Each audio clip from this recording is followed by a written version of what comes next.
Shoot, what was my bee question?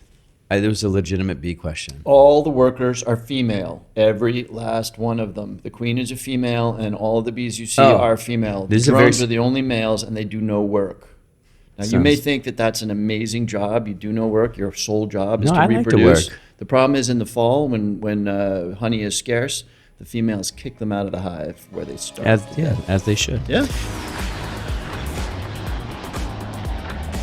Hey everyone, welcome back to another episode of The Fly-In. I am Greg Landsman, one of your hosts. Unfortunately, Mark VZ couldn't be with us today. His flight got delayed, but we have Jim Himes, who's a congressman from Connecticut and the senior most ranking member of the House Intelligence Committee. We're going to talk about Iran and the clip of the week, which is JD Vance in Hungary, stumping for Viktor Orbán. So let's get into it. Good stuff. And just to be super clear, intelligence is the substance, not a qualification on the committee, just so you know. Got it. All right. Okay. I'm following. All right, we'll leave the humor. We'll leave the humor behind. No, it was good. It was okay. Yeah, I could it just tell took by me a the minute. peals of laughter that came out. Well, it was one of those things where you have to follow and then you have to circle back. Thank you. And I struggle with the circling back. Be here all week. All right. Derailed you. In addition to being hilarious. No, I'm just kidding.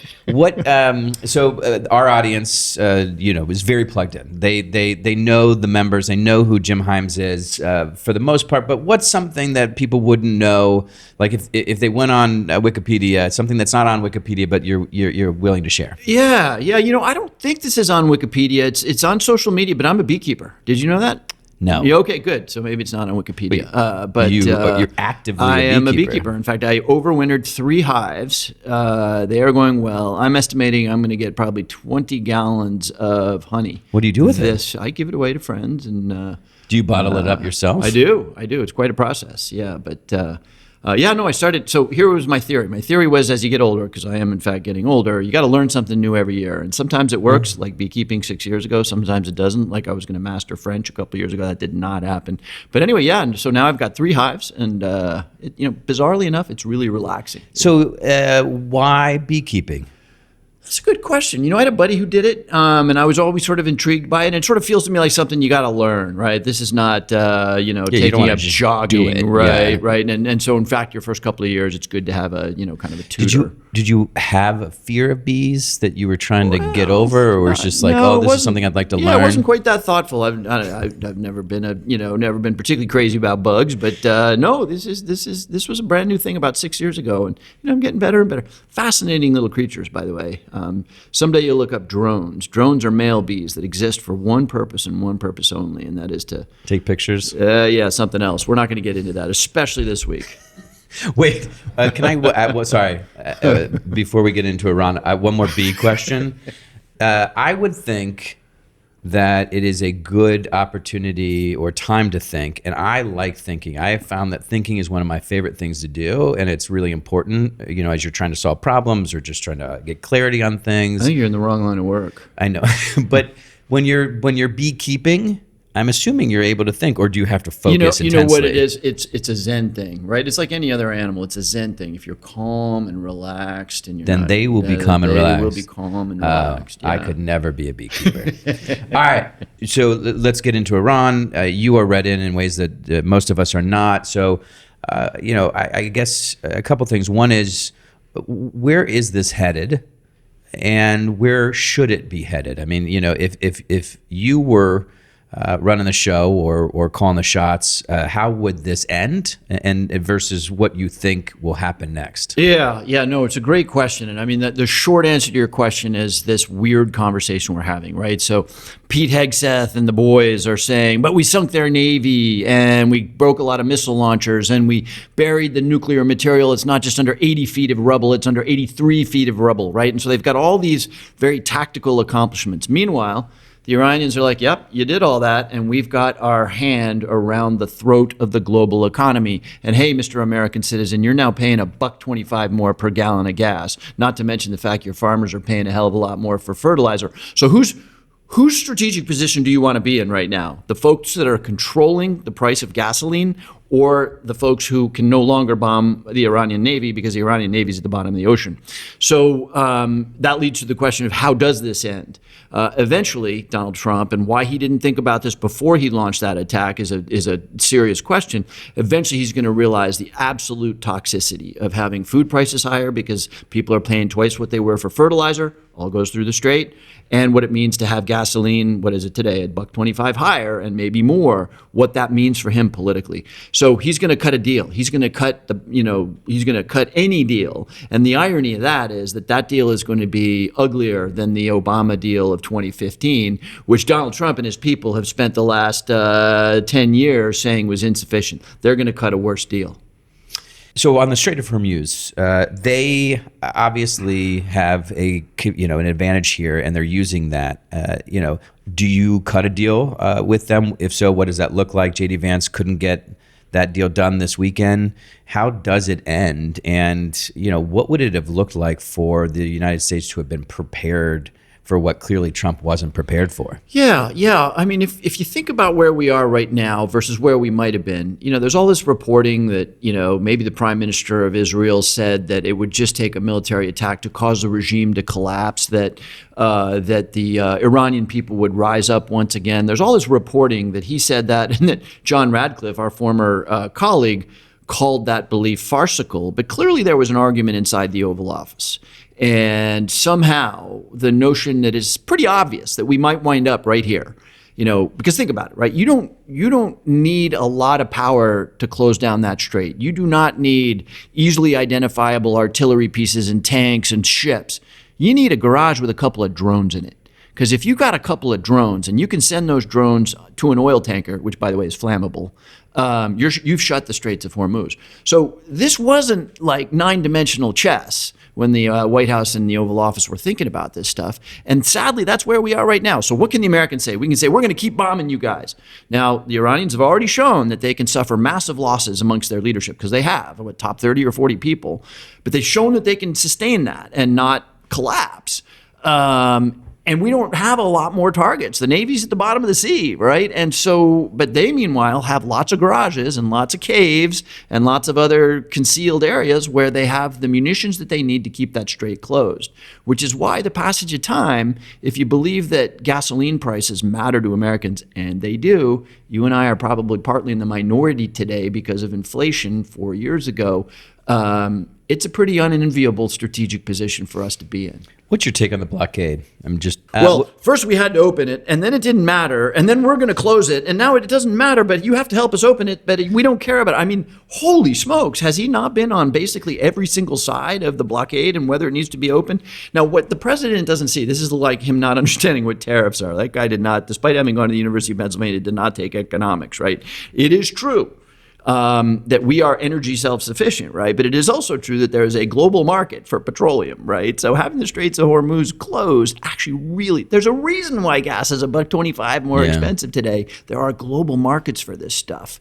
By the way, not to mention helium. The argument the administration is making is that, with a U.S. blockade, we will make it economically painful for you, Iran, and then you will be more likely to come to the table and open the straits back up. Yeah. No, and actually there is a logic to that, right? Because until the U.S. blockade, which I guess is on, I heard a report that a Chinese cargo ship sailed through.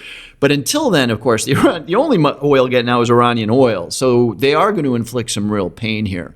Question is it going to be pain enough to cause the regime to cry uncle, right?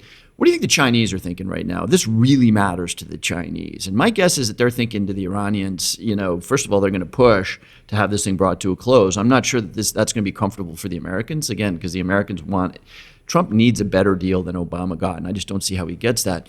But, the Chinese and the Russians are going to come to the aid of the Iranians. They may have already done so. And so point is that Iran is not standing alone here. Iran has a lot of folks that are going to be helping them, maybe extending them credit. So anyway, the blockade at least makes some strategic sense. We'll see whether it works or not. Either way, the president should come to Congress and work these issues through with either a select group like you and others or a broader group and ultimately a vote moving forward, in my opinion. And I know you believe that to be true from the very beginning of all of this. What kind of intelligence are you have to get into the specifics, but are you getting from this administration what you've typically gotten? Has it gotten any better? Has it gotten worse? What is the status on briefing members, particularly Democrats? Yeah, I'll tell you, they're doing a little better than they were doing on all the Venezuela stuff and the boat strikes, right? So the Venezuela operation occurred without any notification to the Congress Gang of Eight, of which I'm a member, no notification whatsoever. I literally woke up, I think it was on a Sunday morning. My wife said, you better turn on the TV, right? That's a pretty uncomfortable way for a senior member of Congress to learn that we're at war. By the way, their argument is that it's not a war. You Gang of Eight. Yeah. So, we were given a heads up by Marco Rubio, and the story prior to the attack on Iran was no decisions have been made, but here's what we think may happen. This was the Wednesday before the... This was Tuesday before the Friday, it was a couple days. So, but again, neither of us should be satisfied on that. And this is, constitutional issues. Look, there's a reason the Constitution says what it does, which is that if we're going to we've now lost 13 Americans. Yeah. Americans everywhere are feeling this in terms of higher prices. We have probably emptied our arsenal, not emptied, but come pretty close to emptying our arsenal of critical weapons.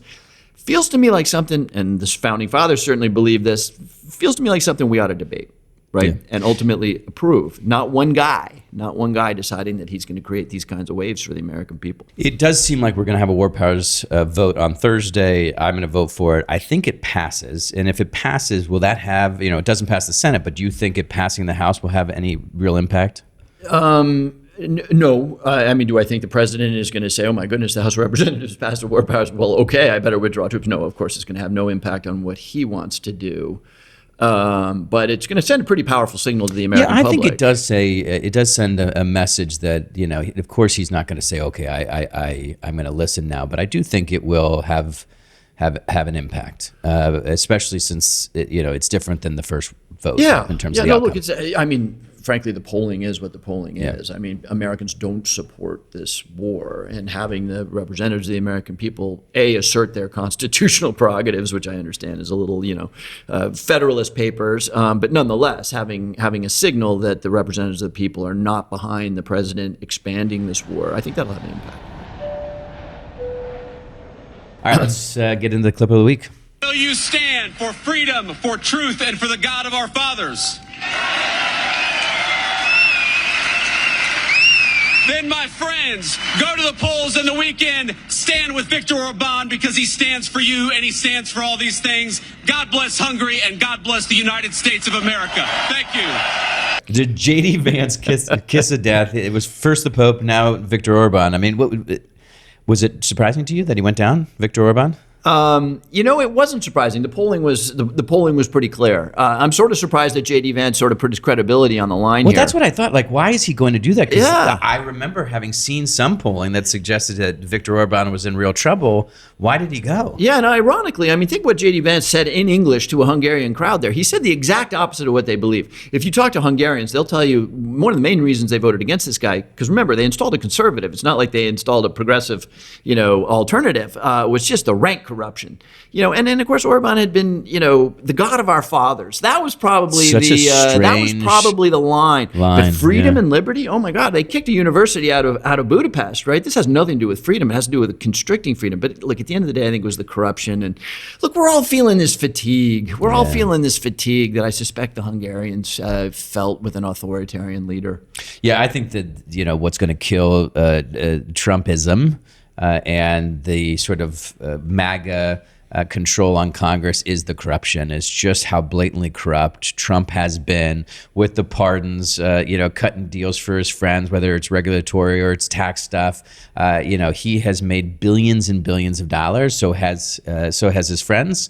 And I people hope you're right hate about that. Before you got here in like 06 and 08, when you had all the unseemly stuff happening with the Speaker of the House and the majority leader at the time, that was huge. That was a big part of the Democratic win in 06. But now, The president's poll numbers are down because of affordability. But right? here's where I think they connect. I think people are connecting, and I hear this when I'm back home.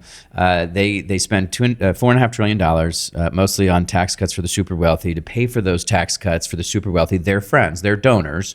They cut healthcare for 15 million Americans, and so people are connecting the dots, and they realize that as they get richer and more powerful, everyone else is struggling, and those struggles get worse. And so you got to upend the system that Trump and congressional Republicans have bought into. That's the way forward. Yeah.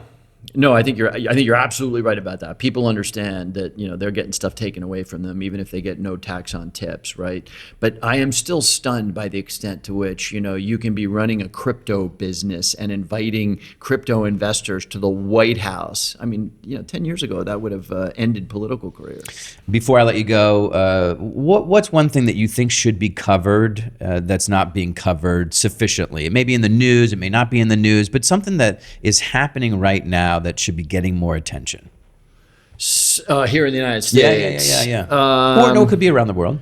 Yeah, here's my answer to that. I have always been a technological optimist, good New Democrat, right? Like innovation, I love it. New Dems, everything. I am really worried about the pace with which AI could make entire categories of jobs irrelevant, right? And I went through the trade wars, the Trans-Pacific Partnership, and one of the many things I learned in that was that the country's mechanisms for assisting people that have been thrown out of work, in this case by trade, are terrible. We need to be thinking right now about what we have for the junior lawyers, the radiologists, the remaining travel agents whose jobs just go away 5 years from now. Because the answer can't be we got nothing.